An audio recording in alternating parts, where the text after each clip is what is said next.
हुनर में हरारू चाही।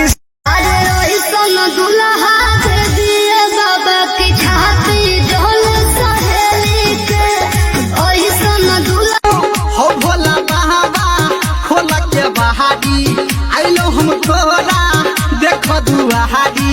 सुनो हो बाबा दिल के कोहटा से शादी कराई दे लगन लगाई दे जल चढ़ब तोरा लोटा से।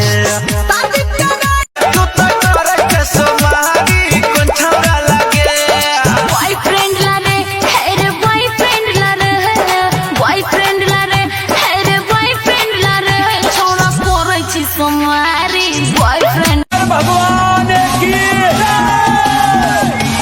बोल बम बम बम बोल बम बम हरिद्वार में ऋषिकेश में सोनीपत के पानी पक्के कमाल खाके बोल बम बोल बम। आज सावन का पहला पवित्र सोमवार है। शिव जी सभी की मनोकामना पूर्ण करेंगे। एक बार सच्चे दिल से हर हर महादेव दिख दो। सृष्टि के जन्म से भी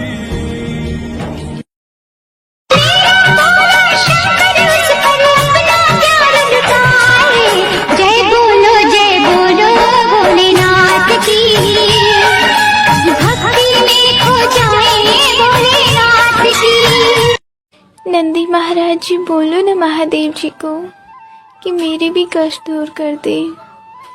आखिर मैं भी तो उनकी बेटी हूँ ना।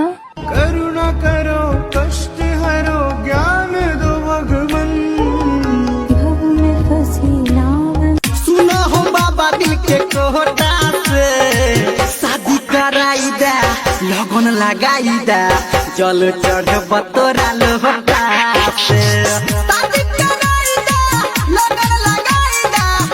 करिले सोमारी बचपन से मांगिले मंगती अपन मन से रुपया वाला मोटहन नहीं पाती चाहिए।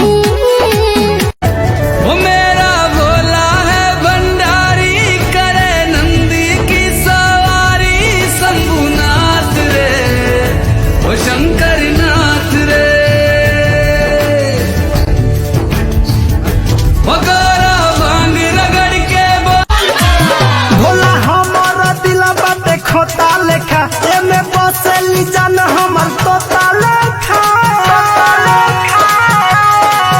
भोला हमारा दिल बाटे खोता लेखा एमे बस। सुनो हो बाबा दिल के कोहटा से शादी कराई दे लगन लगाई दे जल चढ़ब तोरा लोटा से। शादी कराई दे लगन लगाई दे जल चढ़ब जाता जल ढारे देवघर नगरिया कोई फरमाइश राजा साली तोहर गुड़िया तू चुड़िया ले ले आई हमरोला से नूरपुरिया तू चुड़िया ले ले आई। काल हर दुख हर दारिद्र हर कष्ट हर रोग हर